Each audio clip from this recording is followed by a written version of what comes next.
Shalom semua. Sekali shalom. Sarapan belum sarapan, shalom. Teman-teman bersuka cita hari ini, amin. Minggu kedua di tahun yang baru gitu ya. Jadi tema kita sepanjang tahun ini adalah, kita akan angkat tema adalah Together Impactful. Katakan Together Impactful. Jadi di 2026 ini kita mau tidak hanya tahun pertama kita berakar, tahun kedua kita bertumbuh, yang tahun ketiga kita mau berbuah, kita mau berdampak, kita mau jadi teladan yang mau katakan amin. Jadi ini bulan pertama kita belajar, ini temanya gitu ya. Minggu pertama kita udah belajar sama Pak Gembala, kita mesti tahu panggilan kita. Kenapa kita bahas soal knowing yourself, kenapa kita mesti tahu siapa diri kita? Karena gini, nggak bisa enggak kalau kita mau berbuah, kalau kita mau berdampak hidupnya, hal pertama yang harus kita ketahui adalah kita mesti mengenali siapa diri kita. Karena kalau kita tidak kenal siapa diri kita, apapun yang kita kerjakan nanti akan meleset dari sasaran. Kalau kita nggak mengenal siapa kita di dalam Tuhan, panggilan Tuhan boleh luar biasa, identitas kita bisa dahsyat luar biasa. Tapi kalau kita tidak hidup di dalamnya dan kita tidak mengenalinya secara pribadi, percayalah 2026 kita nggak akan together impactful. Nah, kita para pemimpin di tempat ini berharap, berdoa supaya kita berbuah bersama-sama, berdampak bersama-sama. Oleh sebab itu hari ini kita mau belajar soal identity in Christ. Teman-teman, masih ingat gak 2025? Pertama kali masuk 2025, teman-teman masih ingat gak? Pada saat kita masuk 2025, pakar-pakar bilang apa? Berat, benar gak sih? Gelap, gak mudah, krisis. Tapi di penghujung 2025, Desember kemarin dan hari ini kita masuk 2026, lewat juga tuh. Bilang kiri kanannya lewat juga tuh gitu. Tapi 2026 apakah semakin mudah? Siapa yang pengen 2026 makin mudah? Ya kita semua pengen makin mudah. Tapi Alkitab saya berkata sebaliknya. Hari-hari terakhir akan datang masa-masa sukar. Akan datang hal-hal yang tidak mudah. Para pakar meneliti lagi. Emang pakar ini suka meneliti gitu ya. Dia bilang 2026 apa? Lebih mudah? Enggak juga, lebih sulit, lebih gelap katanya, lebih susah. Usaha apapun susah dan lain sebagainya. Kita mendengar ada begitu banyak kesusahan, kesulitan, krisis yang akan terjadi di sepanjang 2026. Tapi saya mau bilang gini, ada satu krisis yang jarang sekali dibahas. Padahal itu yang mendasari atau mengawali semua krisis yang mungkin kita akan hadapi. Nama krisisnya adalah krisis identitas. Ada begitu banyak orang yang pusing dengan krisis ekonomi misalnya. Dan lain sebagainya. Tapi kita gak pernah pusing. Ada sebuah krisis yang terjadi di dalam diri kita, yaitu kisah mati krisis yang namanya identitas kita. Oleh sebab itu hari ini saya mau kita belajar bersama-sama untuk mengetahui identitas kita, gambar diri kita di dalam Tuhan. Sehingga ketika kita mengetahui gambar diri kita mengetahui panggilan kita, saya berdoa gini, kita 2026 krisis boleh ada, tapi kita tetap berkemenangan. Krisis boleh terjadi, tapi kita berjalan bersama di Yesus. Firman Tuhan katakan, dari satu kemuliaan menuju kemuliaan yang lain. Dari satu kemenangan menuju kemenangan yang lain. Krisisnya tetap ada, kitanya yang berkemenangan. Yang percaya katakan amin. Nah, apa definisi dari gambar diri atau identitas diri? Gambar diri adalah kacamata yang kita pakai untuk melihat apa? Untuk melihat diri kita sendiri. Artinya gini, apa yang kita percaya tentang diri kita. Teman-teman tiap pagi ngaca. Tadi ke gereja dandan ya kan, ngaca gak? Ketika kita ngaca itu tuh, apa yang kita lihat? Apa yang kita percayai? Siapa kita ketika melihat kaca? Apa yang kita ketahui dan kita percaya tentang diri kita? Itu adalah identitas diri atau gambar diri. Gitu ya. Jadi teman-teman, saya mau bilang kenapa ini penting gitu ya. Ada 2 poin kenapa hal ini penting. Yang pertama, karena ada begitu banyak orang yang ngakunya cinta Tuhan, rajin kebaktian, bahkan melayani Tuhan secara luar biasa, tapi gak berdampak hidupnya, salah satunya karena gambar dirinya belum benar. Ngakunya cinta Tuhan, ke gereja setiap hari, melayani dengan luar biasa, tidak pernah absen kebaktian, tapi hidupnya gini-gini aja. Pernah lihat? Kita gak kemana-mana, kita gak melakukan apapun, di luar sana kita biasa banget, di dalam gereja kita biasa banget. Kenapa hal itu bisa terjadi? Salah satunya gini, kita mungkin pelayanan. Kita mungkin melakukan banyak hal. Tapi gini, kita gak berdampak hidupnya. Kita gak berbuah hidupnya. Salah satunya karena apa? Gambar diri kita belum sepenuhnya benar di hadapan Tuhan. Nah yang kedua, kenapa ini penting? Karena iblis tahu kalau kita punya gambar diri yang benar, maka kita akan apa? Berbahaya buat kerajaan kegelapan. Iblis tahu kalau kita punya gambar diri yang benar, identitas kita firm di dalam Tuhan, kita punya gambar diri yang luar biasa, percayalah kita berbahaya buat kerajaan kegelapan. Iblis gak mau itu terjadi. Makanya ketika pertama kali Hawa digoda sama iblis, apa yang dilakukan?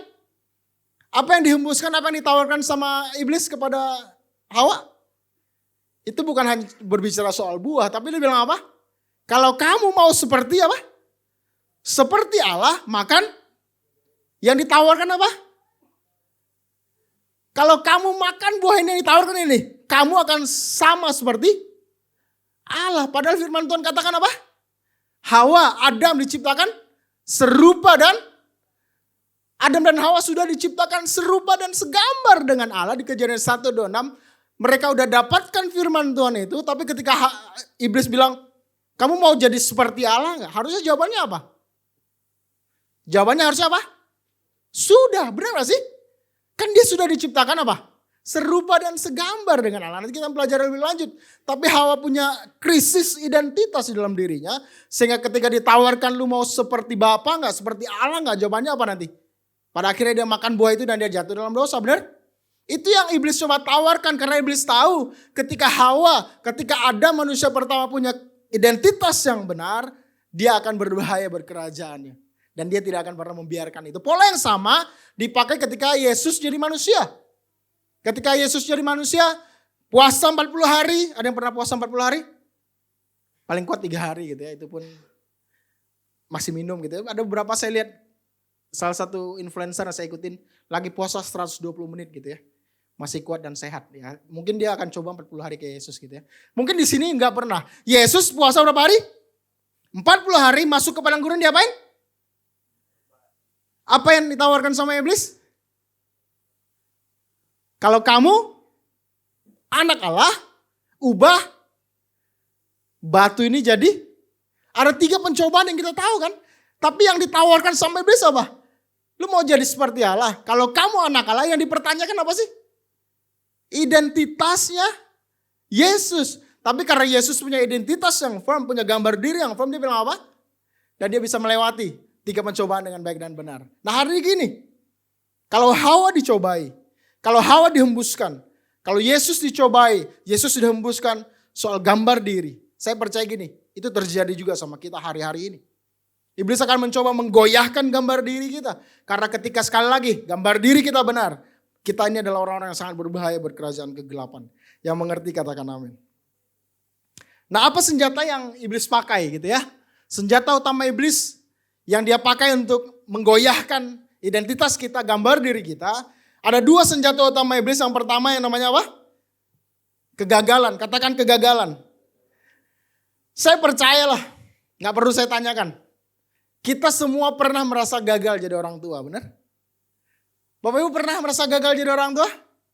Ketika kita didik anak kita dengan cara yang salah, dengan intonasi yang salah, dengan kita harusnya dengan niat yang baik tapi dengan cara yang salah. Seringkali dalam kehidupan kita merasa kita menjadi orang tua yang gagal. Buat suami-suami pernah merasa jadi suami yang gagal? Kita merasa kita belum keren jadi suami. Kita merasa jadi suami yang gagal. Istri-istri pernah merasa istri yang gagal? Anak-anak pernah merasa gagal jadi anak? Kalau ini agak jarang gitu ya. Biasanya semua salah orang tua gitu. Siapa suruh saya dilahirkan dan lain sebagainya. Tapi ketika kita gagal ada satu narasi yang lebih sering hembuskan. Kalau kamu gagal, kamu tidak layak. Pernah merasa itu? Pernah merasa tidak layak di hadapan Tuhan? Nah saya mau bilang gini. Mungkin kita pernah buat kesalahan dan kegagalan dalam hidup. Tapi itu tidak pernah mengubah apa? Identitas kita di hadapan Tuhan. Saya gak tahu teman-teman pernah tahu kisah ini atau enggak. Ada satu orang perempuan daftar jadi pramugari. Pernah dengar? Masih hot nih. Ya. Daftar pramugari bayar 30 juta. Pada akhirnya apa? nggak keterima, ditipu dan lain sebagainya. Apa yang dia lakukan? Dia gagal jadi pramugari, yang dia lakukan apa? Beli baju pramugari di Shopee gitu ya. Jadi dia takut gagal, ya mungkin isunya adalah dia nggak mau mengecewakan orang tuanya, mungkin isunya adalah dia nggak mau bikin orang tuanya sedih dan lain sebagainya. Tapi isu yang saya mau angkat adalah gini, saking takutnya dia gagal, nggak mau kelihatan gagal, dia berupaya untuk membeli dalam tanda kutip penampilan atau kerjaan itu supaya nanti dikirim ke orang tuanya, dia bilang saya dapat kerjaannya. Yang harus berubah mungkin bukan hanya anaknya tapi orang tuanya. Mungkin saking takutnya anaknya nggak berani laporan gitu ya sama orang tuanya. Tapi itu yang terjadi hari-hari ini. Ada begitu banyak orang yang takut gagal. Padahal ada penelitian yang bilang selama 1 hari manusia melakukan 14 kali kegagalan. Kalau dari tampang-tampangnya kayaknya lebih deh gitu ya. Dari kecil, dari besar gitu, dari keputusan-keputusan yang salah dan lain sebagainya. Kita sering kali melakukan kegagalan-kegagalan, kesalahan-kesalahan dalam hidup, keputusan-keputusan yang salah. Gitu ya. Nah, ada satu kisah ya saya mau bahas nanti, tapi saya mau nanya dulu, teman-teman pernah merasa produk gagal gak? Pernah merasa kayaknya, tapi dari muka-mukanya kayak sih gak pernah gitu. Orang di luar sana mungkin yang sering merasa dia adalah produk gagal gitu. Kayaknya saya salah deh, kayaknya kelahiran saya tidak diinginkan. Pernah teman-teman bertemu dengan sahabat atau temannya yang merasa dia tidak diinginkan? Dari dalam kandungan aja udah ditolak, pernah? Ketika lahir gak diinginkan, gak pernah disayang dan lain sebagainya. Kita pernah merasa berbeda, kok kayaknya gue beda sih sama kalian, kok kayaknya saya nggak sama dengan kalian, saya kok punya perbedaan, dia nggak merasa itu sebuah keunikan, dia merasa itu adalah sebuah keanehan gitu ya. Pernah kita bingung untuk apa kita ada? Saya sebenarnya eksis ini buat apa sih, saya dilahirkan tujuannya apa sih? Kita mungkin bertanya dan kita merasa, dan satu kesimpulannya adalah sepertinya saya adalah produk gagalnya Tuhan. Kalau baju namanya BS gitu ya. Teman-teman tahu produk reject gitu ya.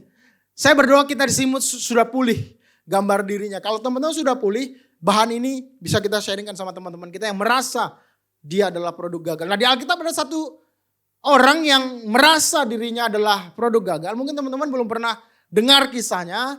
Kisahnya adalah Ehud. Teman-teman pernah dengar kisah Ehud? Di Hakim-Hakim 3, 14, 15. Waktu itu Israel melakukan hal yang jahat di mata Tuhan. Sehingga diserahkan kepada Raja Moab, kepada Eglon, nama rajanya pada saat itu. Hakim-Hakim 3, 14, 15 katakan 18 tahun lamanya orang Israel menjadi apa?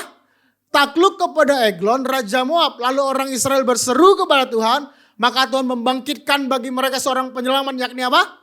Ehud anak Gera, orang Benjamin, seorang yang apa? Kidal, dengan perantaranya orang Israel bisa mengirimkan upeti kepada Eglon, Raja Moab. Kata asli dari Benjamin atau suku Benjamin adalah anak tangan kananku. Itu arti dari Benjamin. Jadi anak tangan kananku. Nah pada zaman itu kata tangan kanan artinya kekuatan, artinya normalitas, artinya otoritas. Orang-orang yang kidal biasanya dianggap sebagai apa? Cacat, lemah dan tidak normal. Tapi Ehud katanya apa tadi? Kidal, bukan hanya Ehud prajuritnya, di akhir kisah mungkin di pasal 14 ada 700 prajurit yang kidal semua.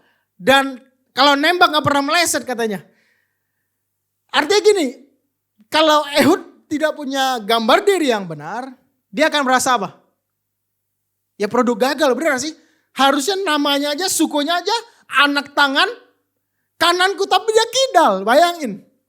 Pada saat itu dianggap apa? Cacat, lemah dan tidak normal. Tapi orang yang dianggap tidak normal, orang yang dianggap cacat, orang yang dianggap gini, yang saya bilang tadi BS tadi, dipakai Tuhan secara luar biasa. Dan di ayat 29 dikatakan pada waktu itu mereka menewaskan kira-kira 10.000 orang dari Moab, semuanya orang yang lemah dan cupu. Kagak, yang ditewaskan siapa? Orang yang tegap dan tangkas, seorang pun tidak ada yang lolos. Demikianlah pada hari itu Moab ditundukkan oleh Israel. Maka amanlah tanah itu 80 tahun lamanya. Dari seorang yang katanya produk gagal, yang tangannya kidal. Nah hari ini kita sering sibuk mengejar standar normal dunia. Padahal Tuhan mau pakai keunikan kita untuk tujuan yang spesifik. Tuhan mau pakai kehidupan kita dengan tujuan yang spesifik. Nah hari ini ada begitu banyak orang yang berusaha kelihatan normal, versi dunia, padahal Tuhan mau pakai keunikan kita, bedanya kita, kerennya kita, untuk kemuliaan bagi namanya. Teman-teman masih ingat kisah Petrus? Saya udah sering singgung ini, Petrus nyangkal Yesus berapa kali? Harusnya dia merasa gagal, benar gak sih? Dan memang itu yang terjadi pada saat itu. Ketika Yesus disalib, Petrus merasa apa? Gagal. Ketika dia merasa gagal, gambar dirinya mulai rusak. Yang dihembuskan iblis apa? Udah kelar pelayanan lu, benar gak sih? Panggilan lu udah kelar lah, udah gak ada lagi pelayanan-pelayanan. Dia percaya itu, pada akhirnya dia ngapain? Kembali kepada pekerjaan dia yang lama kan. Tapi kan plot twist, benar gak? Ketika dia lagi di danau Galilea, lagi duduk-duduk, Yesus datang nyamperin sama Petrus. Dia bilang apa? Dia kasih tahu semua produk, dia kasih tahu semua daftar kegagalannya Petrus. Apakah Yesus pada saat menemui Petrus, Yesus bilang, lu udah pernah nyangkal gue 3 kali, lu udah emosian, lu udah begini, lu cuman omdo dan lain sebagainya. Apakah produk gagal, daftar kegagalan yang disebutkan sama Yesus? Ternyata enggak kan? Apa yang Yesus bilang? Apakah kamu mengasihi aku? 3 kali Yesus tanya demikian. Yesus kembalikan identitasnya yang sempat rusak karena kegagalan yang menyangkal Yesus 3 kali. Yesus mau bilang gini, bukan hanya engkau yang mengasihi aku, tapi aku pun mengasihi kamu. Yesus mengembalikan identitasnya yang sempat rusak. Dia mau bilang, aku mengasihi kamu. Lalu Yesus kasih tugas apa? Gembalakanlah domba-dombaku. Makanya saya mau bilang gini, kegagalan adalah peristiwa, bukan identitas. Dan panggilan Tuhan tidak pernah batal hanya karena kegagalan kita. Sekali lagi saya ulangi. Kegagalan adalah apa? Peristiwa, bukan identitas. Dan panggilan Tuhan tidak pernah batal hanya karena kegagalan kita. Petrus boleh merasa gagal, nyangkal Yesus dan lain sebagainya. Tapi panggilannya tidak pernah hilang. Panggilannya tidak pernah batal. Petrus tetap dibilang apa? Gembalakanlah domba-dombaku. Nah hari ini gini, mungkin kita sering gagal. Yang di depan sini juga mungkin sering gagal. Kita semua pernah mengalami kegagalan, kesalahan, pengambilan keputusan yang salah, lalu merusak gambar diri kita. Tapi saya mau bilang gini, kegagalan-kegagalan yang kita alami hari-hari ini hanyalah peristiwa. Makanya Amsal katakan apa? Sebab 7 kali orang benar jatuh, namanya apa? Bangun kembali. Amsal gak mengajarkan kita kalau orang benar itu gak jatuh. Enggak. Amsal mengajarkan kita 7 kali orang benar. Kalau penelitian tadi berapa? 14 kali orang benar jatuh. Dia akan bangkit kembali. Nah hari ini ketahuilah. Kegagalan itu biasa. Katakan biasa. Jangan sampai kegagalan dipakai iblis untuk merusak gambar diri kita. Jangan sampai kegagalan yang kita alami mau di dalam rumah tangga, mau pekerjaan, mau usaha, merusak keberanian kita menghadap Yesus. Karena Yesus sudah melayakan kita. Yang mengerti katakan amin. Yang kedua, senjata yang kedua yang iblis pakai yang namanya penolakan. Teman-teman pernah ditolak? Manusia itu adalah diciptakan untuk berelasi, benar? Jadi penolakan seringkali dipakai sama iblis, dihembuskan. Dan dia bilang gini, kalau orang menolak kamu, berarti memang kamu kurang oke. Kalau kamu tidak dipilih, berarti kamu memang tidak penting. Pernah merasa ditolak? Bukan hanya di kerjaan, bukan hanya sama pasangan, di gereja pernah merasa ditolak? Kita merasa kita gak jadi apa-apa, pernah merasa demikian? Kita gak dipilih oleh apapun misalnya, kita merasa apa? Kita tertolak sehingga gambar diri kita mulai rusak. Api kita mulai padam. Kita mulai merasa, kita mulai mengiyakan apa kata iblis. Kamu ditolak karena ya kamu kurang oke. Kamu tidak dipilih ya karena kamu kurang keren dan lain sebagainya. Padahal Tuhan bilang kita diciptakan gini. Semuanya punya talentanya masing-masing. Semua punya karunianya masing-masing. Gini, jangan sampai kita merasa tertolak. Siapa kisah kita yang paling sering merasa tertolak? Daud namanya. Teman-teman tahu Daud tertolak luar biasa sebelum dia jadi raja kedua Israel. Dia gak pernah dianggap sama bapaknya, setuju? Ketika Israel mau dapatkan raja yang baru diutus siapa? Nabi siapa? Samuel datang ke rumah bapak Isai. Tunjukkan semua anakmu. Anaknya ada berapa? Ada 1 yang gak dipanggil, namanya siapa? Kenapa gak dipanggil? Karena gak dianggap kan? Karena ya bapaknya merasa ya kalau jadi raja nggak mungkin yang beginian lah. Ya Daud nggak mungkin lah. Dia kurang oke gitu ya. Dia kurang keren. dia kurang kompeten, dia tidak layak dalam tanda kutip menurut penelitian bapaknya gitu ya, Bapak Isai. Ya nggak mungkin lah kalau pilih raja ya yang lain. Ya Daud disuruh ngapain? Gembalakan kambing domba 2000 ekor? Enggak, 2-3 ekor doang. Ya tetap di sana padahal harusnya kan dipanggil semua. Saking nggak dianggapnya Daud, nggak dipanggil Daud. Apakah Daud dianggap sama kakak-kakaknya? Enggak juga, dia diremehkan sama kakak-kakaknya. Suatu hari Daud mengantarkan makanan kepada kakaknya, niatnya baik gak? Dia lihat ketika dia ngantar makanan ke medan perang ada orang Filistin. Namanya siapa? Goliat. Dia bilang apa? Siapa yang berani menantang barisan tentara Allah? Dengan berani. Tapi kata kakaknya apa? Lu siapa sih? Pulang aja deh lu. Gitu kira-kira. Lu siapa sih? Gitu ya. Lu siapa sih? Daud tuh panggilannya apa sih? Ya lu gak bisa ngapa-ngapain. Lu aja diremehkan sama kakaknya. Dianggap gak ada sama kakaknya. Bahkan dibilang harusnya lu pulang aja gak usah kesini. Niat lu jahat pasti. Itu kata kakaknya. Diremehkan. Tidak dianggap. Tapi tidak membuat gambar diri Daud rusak. Nah hari ini saya mau bilang gini. Mungkin dalam kehidupan kita. Kita sering mengalami penolakan. Kita mungkin sering gak dihargai. Mungkin kita sering dianggap kecil. Mungkin kita keluarga dari orang tua yang pilih kasih. Ada di sini orang tua yang pilih kasih? Kayaknya orang tua saya tuh kayak sayangnya sama kakak saya doang gitu ya. Udah memang dia lebih kaya, lebih ganteng, lebih keren, lebih sukses. Terus saya sebagai adik bontot udah lebih kecil, lebih kere. Kalau bahasa kayaknya mojung. Moyung ya kan. Jadi kita merasa kita dibanding-bandingkan terus pernah? Ya orang tua zaman sekarang kayaknya udah agak jarang. Tapi itu terjadi ya kan. Kita merasa kalau kakak kita, adik kita, apalagi kalau anak yang tengah ya, anak kedua. Merasa baju baru gak pernah dibeliin. Kan hibahan semua kan. Kita merasa kita gak pernah dapatkan sesuatu yang layak dan lain sebagainya. Kita merasa kita lahir dari keluarga yang orang tuanya pilih kasih dan lain sebagainya. Kita merasa apapun yang kita kerjakan salah, pernah gak? Kimi suka tuh, apa aja salah saya kata Kimi itu. Dia merasa apapun yang dikerjakan salah aja gitu ya. Harus ngalah lah, padahal dia juga masih kecil dan lain sebagainya. Dia gak ngerti kan. Padahal kita sebagai orang tua gak apa? Ngalah lah gitu. Dia pernah bilang, apa aja yang saya kerjakan salah semua gitu. Dan itu yang terjadi hari-hari ini. Mungkin kita gak pernah dapat apresiasi. Kita melakukan segala daya upaya, kita gak pernah dapat apresiasi. Kita merasakan penolakan demi penolakan, sehingga kita pahit hidupnya. Kita luka hidupnya. Dan Tuhan dan iblis mau pakai penolakan-penolakan yang kita alami untuk merusak gambar diri kita. Supaya kehidupan kita gak maksimal. Supaya kita takut melangkah. Sehingga kita di sini-sini aja dan gak ngapa-ngapain. Sehingga kita merasa benar, saya tidak berguna. Sehingga kita merasa benar, kalau saya moyung. Kalau perkataan iblis itu benar, saya kurang oke, saya kurang kompeten, saya kecil dan saya gak bisa ngapa-ngapain. Hari ini saya mau bilang gini, penolakan-penolakan yang mungkin dialami, saya mau bilang gini. Penolakan manusia tidak pernah membatalkan penerimaan Tuhan. Sekali lagi, penolakan manusia tidak pernah membatalkan penerimaan Tuhan.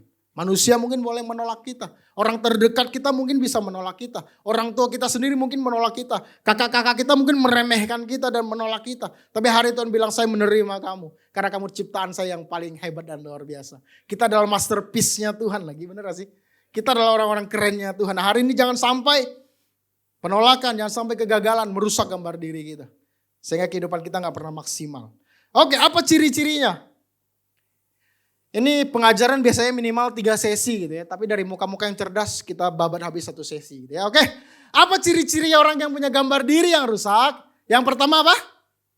Minder atau rendah diri. Teman-teman pernah merasa minder? Ada banyak banget kisah di Alkitab di mana tokoh-tokoh Alkitab yang merasa minder dan merasa rendah diri. Salah satunya siapa? Musa. Musa mau dipakai Tuhan untuk apa? Membawa bangsa Israel keluar dari Mesir. Jadi sekarang pergilah, aku mengutus engkau kepada Firaun untuk membawa umatku orang Israel keluar dari Mesir. Tapi apa kata Musa? Siapa aku ini?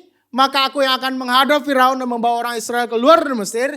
Jadi ketika Yesus bilang aku akan memakai hidupmu untuk mengeluarkan, untuk menjadi pemimpin bangsa ini. 1 juta, 2 juta manusia untuk dibawa keluar dari Mesir.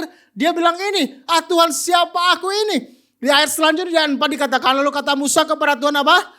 Tuhan, aku ini tidak pandai berbicara. Dahulu pun tidak, dan sejak kau berfirman kepada hambamu pun tidak, sebab aku berat mulut dan berat lidah. Orang yang gambar dirinya rusak, minder hidupnya. Yang dia lakukan apa sih? Dia berfokus sama kelemahannya. Dia berfokus sama apa yang dia tidak punya. Dia berfokus sama apa yang dia tidak bisa kerjakan. Padahal Yesus bilang apa? Aku mau mengutus kamu menjadi pemimpin yang luar biasa. Membawa umatku keluar dari Mesir. Tapi katanya siapa aku ini? Dia mempertanyakan gambar dirinya di hadapan Tuhan. Padahal Tuhan bilang kamu adalah pemimpin yang luar biasa. Yang akan aku utus membawa bangsaku keluar dari Mesir. Nah hari ini ada begitu banyak orang yang karena gambar dirinya salah. Dipercaya Tuhan. Menerima panggilan Tuhan. Di minggu pertama kemarin dijelaskan. Tapi harusnya dia jawab yes bos. Tapi jawabannya apa? Saya siapa sih? Saya nggak bisa lah. Saya nggak bisa dan lain sebagainya. Di kisah selanjutnya pada akhirnya Musa berhasil membawa 1-2 juta ini keluar dari tanah Mesir. Yesus bilang gini, suruh 12 mengintai. Amat-amati bangsa yang atau tanah yang saya mau percayakan sama kalian. Kata firman Tuhan apa? Berlimpah apa? Susu dan madu. Dipercayakan 12 orang untuk mengintai. Dan 12 orang diutus bukan hansip pangkatnya, bukan. Bukan satpam, bukan. Tapi adalah kepala-kepala suku, orang-orang tertinggi di sana.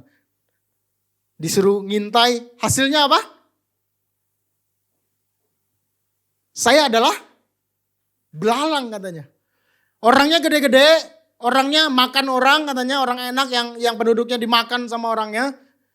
Dan orang 12 pengintai ini 10-nya bilang gini, saya merasa diri saya kecil seperti belalang. Nah hari ini Tuhan boleh janjikan tanah perjanjian sama kita, boleh janjikan tanah Kanaan yang berlimpah susu dan madu. Tapi kalau gambar diri kita nggak benar, kita akan melihat diri kita seperti belalang. Nah, hari ini jangan sampai kita seperti Musa. Contoh kedua namanya siapa? Gideon. Malaikat Tuhan menampakkan diri kepadanya dan berfirman kepadanya demikian. Tuhan menyertai engkau ya? Orang cupu dan lemah? Bukan, kata firman Tuhan apa? Ya pahlawan yang gagah berani. Di kacamatanya Tuhan, Gideon adalah pahlawan yang gagah berani. Di kacamatanya Tuhan, Gideon adalah orang yang luar biasa hebat. Tapi yang terjadi gambar dirinya Gideon belum benar. Tuhanku, jika Tuhan menyertai kami, dia belum sampai, dia udah gak dengar. Pahlawan yang gagah berani udah gak dengar. Dia cuma sampai mendengar aku menyertai engkau ya kan. Ketika dia bilang Yesus menyertai engkau, dia bilang apa? Tuhanku, jika Tuhan menyertai kami, mengapa semuanya ini menimpa kami? Di manakah segala perbuatanmu? Dia mempertanyakan kehebatan Yesusnya, dia mempertanyakan kebaikan Yesus. Dia bilang gini, kalau engkau menyertai saya, kalau engkau Bapa yang baik, kalau engkau Allah yang setia, kenapa ini semua terjadi dalam kehidupan kita? Teman-teman pernah nanya demikian? Kalau memang Yesus luar biasa, kalau Yesus memang sayang sama kami, Yesus mengasihi kami, kenapa ini semua menimpa kami? Kenapa hidup saya susah? Kenapa saya kehilangan ini, kehilangan itu? Kenapa saya berjalan di tempat? Kita sering mempertanyakan Tuhan, mempertanyakan kehebatan Tuhan, mempertanyakan kasih Tuhan, hanya karena gini, kita punya gambar diri yang gak benar di hadapan Tuhan. Padahal firman Tuhan katakan Gideon adalah pahlawan yang gagah dan berani. Nah saya berdoa gini, orang-orang yang duduk di tempat ini, di atas, di bawah, adalah pahlawan Tuhan yang gagah berani. Adalah orang-orang yang gini tidak mempertanyakan Tuhan ketika menghadapi masalah. Tidak hanya melihat dirinya kecil, tidak hanya melihat kegagalannya, tidak hanya melihat penolakannya, tidak hanya melihat apa yang tidak ada pada dirinya. Lalu mempertanyakan kehebatan dan kasihnya Tuhan. Tapi adalah orang-orang yang gini, apapun yang terjadi dalam kehidupan saya percaya Tuhan yang pegang kendali. Dan Tuhan tidak pernah gagal dalam kehidupan saya. Mungkin sehari ini kita terpuruk keadaannya. Mungkin hari ini kita down keadaannya. Mungkin hari ini kita belum jadi apa-apa. Mungkin di mata dunia kita kalah, kita loser dan lain sebagainya. Tapi Tuhan bilang, hai kamu adalah pahlawan Tuhan yang gagah berani.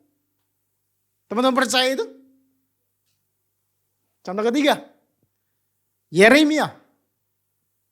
Tuhan bilang sebelum aku membentuk engkau dalam rahim ibumu, aku telah mengenal engkau. Lihat, Yesus adalah pencipta kita yang luar biasa. Dia kenal kita sebelum kita mungkin dijadikan. Masih di rahim ibumu. Aku telah mengenal engkau. Dan sebelum engkau apa? Keluar dari kandungan, aku telah menguduskan engkau. Aku telah menetapkan engkau menjadi apa? Nabi bagi bangsa-bangsa. Panggilan Yeremia adalah seorang apa? Nabi. Kalau Musa seorang pemimpin yang luar biasa. Kalau Gideon adalah pahlawan Tuhan yang luar biasa. Yeremia bukan hanya pahlawan, bukan hanya pemimpin. Dikatakan Yeremia dipanggil. Panggilannya adalah seorang nabi, orang yang bawa pesannya Yesus pada saat itu adalah orang luar biasa. Tapi apa jawab Yeremia? Maka aku menjawab, polanya sama semua, benar gak sih? Tuhan, siapa aku? Tuhan, saya gak bisa. Tuhan, saya kecil. Tuhan, kok bisa begini? Tuhan, kayaknya bukan saya deh. Tuhan, saya gak layak. Tuhan, saya tidak kompeten. Itu yang terjadi. Yeremia mengalami hal yang sama. Dia dibilang kamu adalah nabi. Saya tetapkan kamu dari kandungan sebelum kamu keluar dari kandungan. Kamu udah dipanggil, udah ditetapkan sebagai nabi. Tapi katanya apa? Tuhan, saya gak jago ngomong. Apa? Polanya sama gak? Apa yang dilihat? Kelemahannya. Apa yang dilihat? Apa yang dia fokusin? Apa yang dia tidak punya. Apa yang dia tidak bisa. Padahal di kacamatanya Tuhan, Yeremia adalah nabi. Penyambung lidahnya Tuhan pada saat itu. Nah, hari ini saya mau bilang, jangan sampai apa yang terjadi sama Musa, apa yang terjadi sama Gideon, apa yang terjadi sama Yeremia, apa yang terjadi sama 10 pengintai, terjadi juga sama kita. Tuhan bilang kita adalah pemimpinnya. Tuhan bilang kita adalah pahlawan. Tuhan bilang kita adalah nabi. Tuhan bilang kita adalah orang-orang yang dikasihinya. Tapi kita bilang, Tuhan pasti salah. Kita minder, kita merasa gak layak, dan lain sebagainya. Harusnya kita mencontoh apa yang Maria lakukan. Barusan kita Natal gitu ya. Ketika berita itu sampai kepada Maria, kata Maria apa? Sesungguhnya aku adalah hamba Tuhan, jadilah padaku menurut perkataanmu itu. Lalu malaikat itu meninggalkan dia. Ketika panggilannya diberitahukan kepada Maria, Maria gak melihat kelemahannya. Maria gak melihat, Tuhan, kalau panggilan ini benar terjadi dalam kehidupan saya, repot dong hidup saya. Saya dikejar-kejar dong. Saya dibilang, saya aib dong. Dan lain sebagainya. Enggak itu yang dibilang. Tapi apa kata Maria? Sesungguhnya aku ini adalah hamba Tuhan. Jadilah padaku menurut perkataanmu. Coba bilang kiri kananmu, gini-gini saya hamba Tuhan loh. Gitu. Benar gak sih? Kan saya sering ya kalau salamin teman-teman Bapak Ibu semua, saya selalu bilang apa? Hambanya. Kenapa? Karena di mata Tuhan kita semua memang hamba Tuhan. Walaupun di mata manusia yang hamba Tuhan cuma yang berdiri mimbar. Enggak, di mata Tuhan kita semua adalah hambanya. Kita semua adalah anaknya. Nah hari ini gini, kalau kita yang begini-begini, yang kecil, yang merasa tidak layak. Tapi Tuhan bilang gini, kamu adalah hamba Tuhan. Seorang hamba Tuhan harus menjawab panggilan yang diberikan kepada Tuhannya. Saya berdoa hari ini, kita boleh mengalami penolakan sekali lagi. Kita boleh mengalami kegagalan. Di mata manusia mungkin kita bukan siapa-siapa. Di mata manusia mungkin kita kecil. Tapi di mata Tuhan kita adalah hambanya. Kita adalah brand ambasadornya. Kita displaynya Tuhan. Sehingga setiap orang melihat kehidupan kita. Mereka melihat kehidupan Bapa kita di sorga. Kasihnya, kuasanya mengalir dalam kehidupan kita. Sekali lagi katakan kiri kananmu, gini-gini kamu hamba Tuhan loh. Yang kedua, ciri-ciri kedua. Yang pertama tadi ciri-cirinya apa? Apa ciri-ciri gambar yang rusak? Minder atau rendah diri. Yang kedua, merasa tidak aman dan haus mencari validasi. Nah hari ini banyak terjadi gitu ya. Tanpa kita sadari, hidup kita gak pernah merasa aman. Nah, ketika manusia merasa tidak aman, hal pertama yang biasa dia lakukan adalah dia pakai topeng. Yang paling sering dipakai adalah topeng jabatan. Teman-teman pernah bertemu sama orang yang kalau punya jabatan on fire, tapi kalau nggak punya jabatan melempem, pernah? Pernah lihat orang yang kalau lagi di kantor rasanya luar biasa karena dia bos di sana, dia merasa dihargai, dia merasa di sana dia punya jabatan, dia merasa dia di sana punya bawahan dan lain sebagainya. Tapi pulang ke rumah melempem, pernah lihat? Karena dia meletakkan rasa amannya, rasa keberhargaan dirinya, nilai hidupnya kepada jabatannya. Kalau di gereja gak dikasih jabatan biasanya ngapain? Ya udah gue jadi jemaat aja lah. Terus tersinggung, terus kecewa, terus muntaber. Tahu muntaber? Mundur tanpa berita gitu ya. Ada di sini mah gak ada. Di sini volunteernya luar biasa semua gitu ya. Tapi banyak terjadi di luar sana, benar gak sih? Ketika gak mendapatkan jabatan yang dia rasa dia layak mendapatkannya, dia gak mau pelayanan lagi. Dia mundur, dia jadi orang biasa aja. Ya udahlah, dia merasa dirinya tertolak dan lain sebagainya. Yang kedua namanya topeng apa? Teman-teman pernah gak punya teman, kalau gak dandan gak berani keluar rumah, pernah gak? Ada loh, banyak orang yang gini. Ke warung aja, ke Indomaret aja, ke warung Madura. Teman-teman tahu warung Madura? Itu kan deket ya. Tapi kalau dia gak dandan, dia gak berani keluar. Pernah lihat?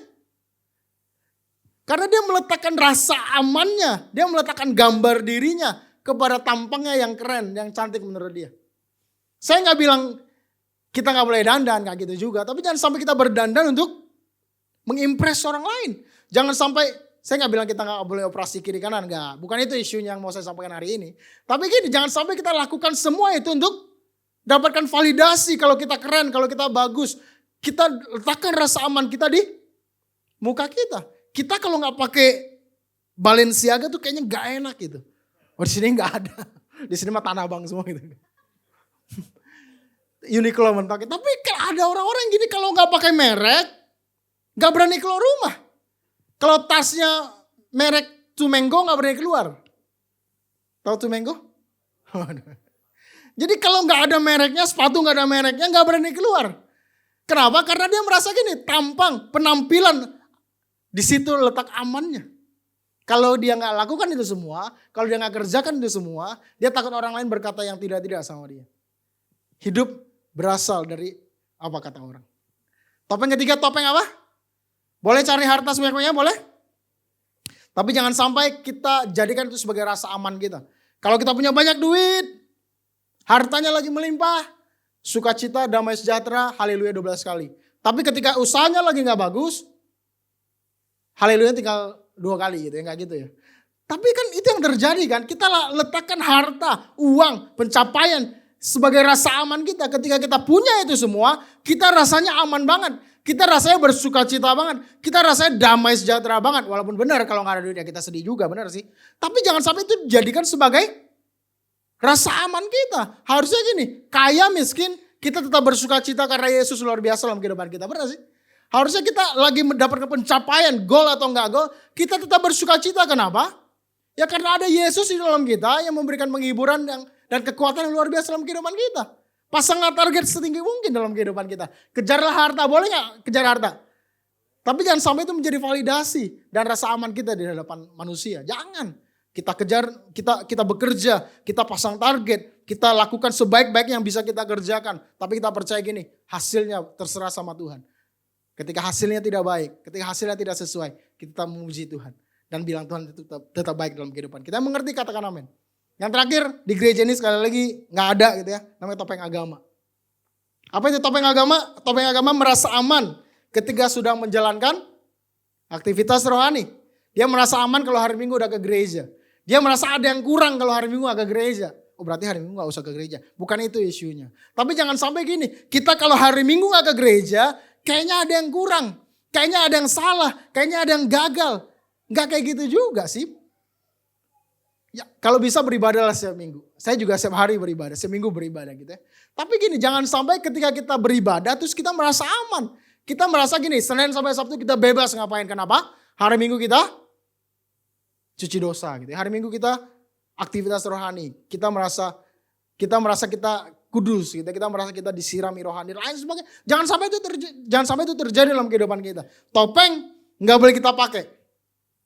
Ada banyak sebenarnya, nggak bisa kita sebutkan satu-satu, tapi saya mau bilang ada akibatnya kalau kita pakai topeng terus. Ada orang yang capek banget hidupnya, lelah banget hidupnya. Teman-teman mau tahu salah satu akibatnya kalau kita pakai topeng terus? Ada satu orang, nggak tahu saya udah pernah sharingkan atau saksikan itu belum. Seorang pendeta dari Surabaya, seorang gembala, seorang pemimpin jemaat, berkhotbah secara luar biasa. Saya mau tampilkan fotonya nggak jadi gitu ya. Tapi di rumah dia jadi apa? Cepet loh, si Kong Hen tahu banget. Menganiaya istrinya. Istrinya jadi samsak sama dia, padahal hari Minggu dia ngapain? Itu yang sering terjadi. Kita sering kali ketika keluar rumah, hal pertama yang kita lakukan apa? kita pakai topeng kita. Ketika kita bertemu dengan bos kita mesti pakai topeng sabar. Kita mesti pakai topeng yang gak boleh ngelawan dan lain sebagainya. Kita mesti jadi orang yang sabar dan lain sebagainya. Ketika kita bertemu dengan klien kita pasang topeng kita. Kita harus jadi pribadi yang servisnya oke dan lain sebagainya. Ketika kita bertemu dengan orang di luar sana, kita pakai topeng kita kelihatan keren, kita kelihatan luar biasa. Pulang ke rumah, saatnya ngapain? Buka topeng kita, benar sih? Di luar pakai topeng jadi malaikat, di rumah jadi monster, jadi setan. Itu yang terjadi kan. Karena dia merasa di rumah adalah tempat paling aman, dia buka topengnya. Udah gak perlu pakai topeng lagi, orang di rumah kepada istri dan anak. Sehingga gini, orang luar mendapatkan versi terbaik diri kita, orang rumah dapatkan versi terburuk dari kehidupan kita. Karena kita lagi buka topeng kita. Kita menjadi orang yang beda banget sama orang di luar sana. Nah, pendeta ini melakukan hal yang sama. Ketika dia mimpin jemaat, ketika dia jadi gembala, ketika dia berkhotbah, ketika dia melayani sesama, dia pakai apa? Capek gak kalau pakai topeng terus? Capek. Ketika dia pulang ke rumah, dia buka topengnya dengan semua kelelahan yang dia punya, istrinya salah dikit aja. Apa yang dia kerjain? Ya gak semua pendeta begitu, ya kan? Tapi banyak suami-suami begitu juga. Di luar sana jadi malaikat, di dalam rumah jadi monster, ya kan? Jadi setan gitu. Setannya dari hati banget gitu ya. Nah, saya berdoa gini, kita adalah orang-orang yang gambar dirinya pulih. Kita gak perlu pakai topeng di luar sana. Kenapa? Kita jadi apa adanya. Kita baik apa adanya. Kenapa? Kita sudah terlebih dahulu menerima yang luar biasa baik dalam kehidupan kita, yang kita mau salurkan sama orang lain. Kita boleh capek gak? Apakah kita harus sempurna? Ada film Korea judulnya apa? It's okay to be not okay gitu ya. Saya belum nonton filmnya tapi keren judulnya gitu ya. Ya gak apa-apa kalau kita gak perlu oke terus. Kita gak perlu perform terus. Ada kalanya kita gagal, ada kalanya kita ditolak. Pemimpin pernah ditolak gak? Ditolak ya gak apa-apa. Jangan sampai itu merusak gambar diri kita. Gagal gak apa-apa, jangan sampai itu merusak gambar diri kita. Gambar diri kita harus tetap firm di dalam Tuhan.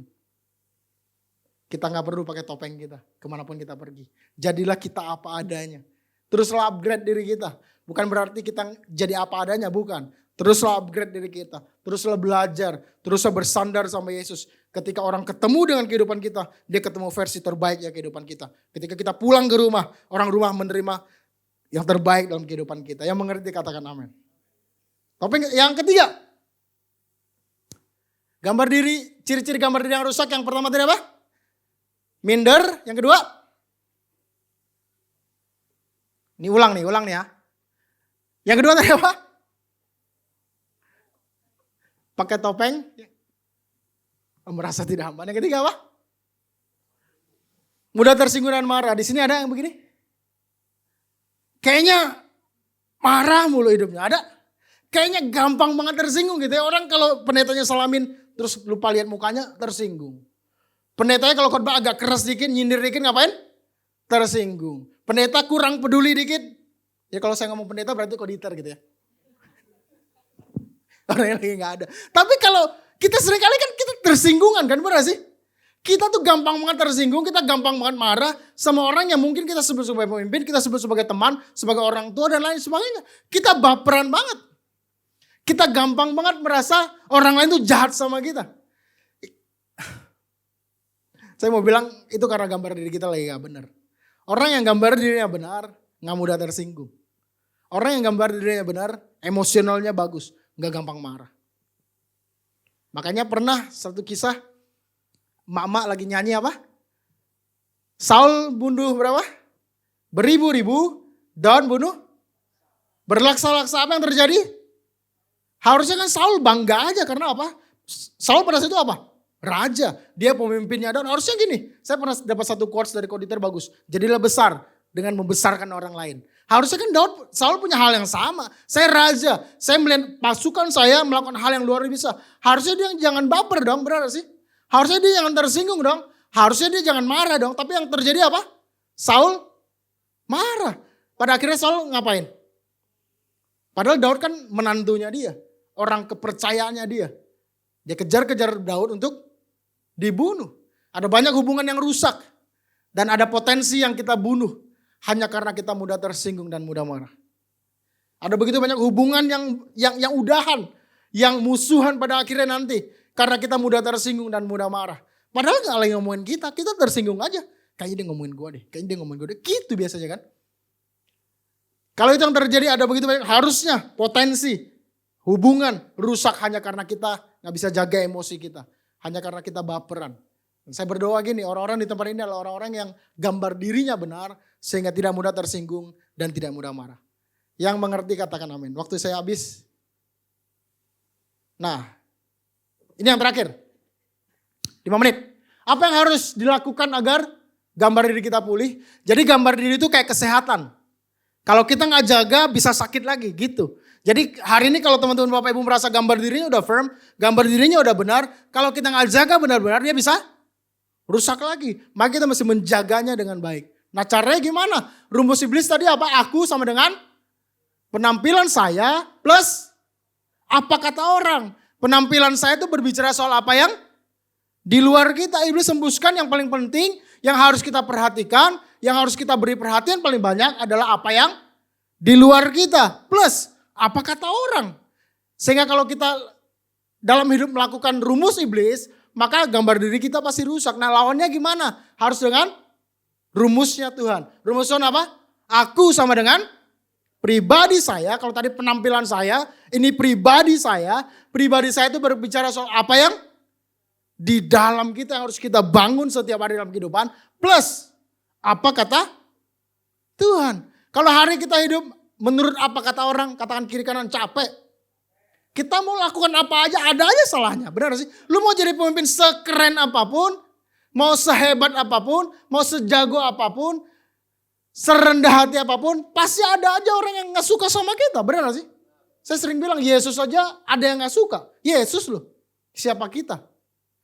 Ya kalau ada orang yang gak suka sama kita, biasa aja. Karena memang kita tidak bisa menyenangkan semua orang. Benar gak sih? Tapi gini, kita gak perlu hidup dari apa kata orang. Harusnya kita hidup apa? Apa kata Tuhan? Jadi yang harus kita bangun adalah pribadi kita. Apa yang ada di dalam kita, manusia roh kita.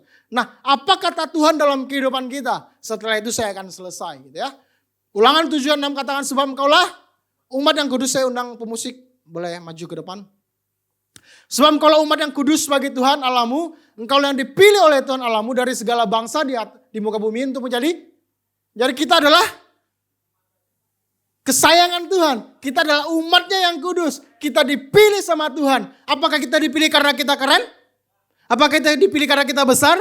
Bukan, firman Tuhan katakan di ayat 7, bukan karena lebih banyak jumlahmu dari bangsa manapun juga. Maka hati Tuhan terpikat olehmu dan memilih kamu.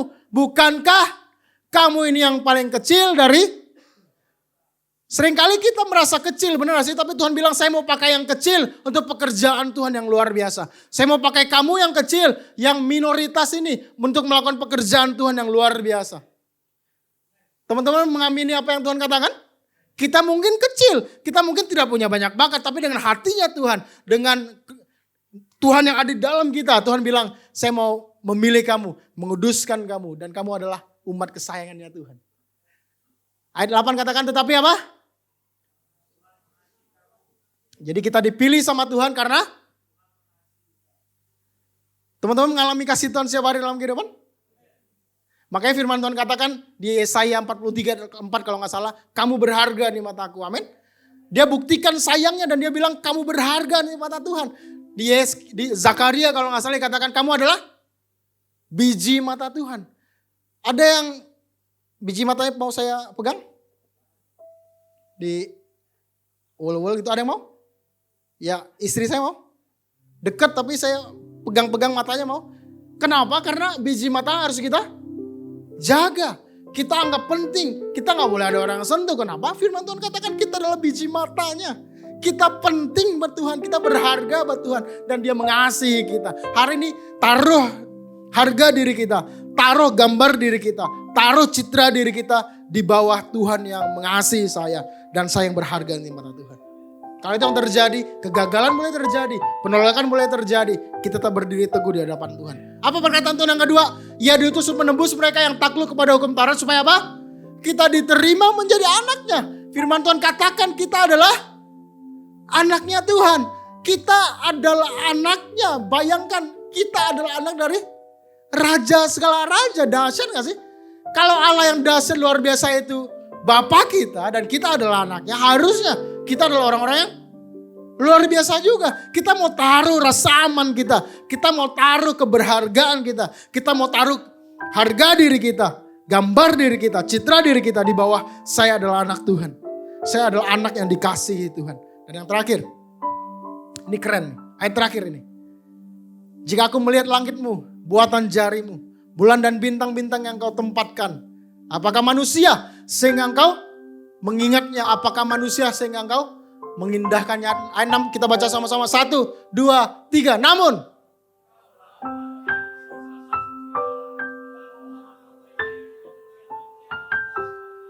Kalau teman-teman masih merasa dirinya kecil. Kalau teman-teman masih merasa dirinya gak layak. Kalau teman-teman masih merasa saya gak bisa. Tuhan kalau bisa bukan saya. Tuhan saya gak bisa apa-apa. Kalau teman-teman masih berfokus sama kelemahan.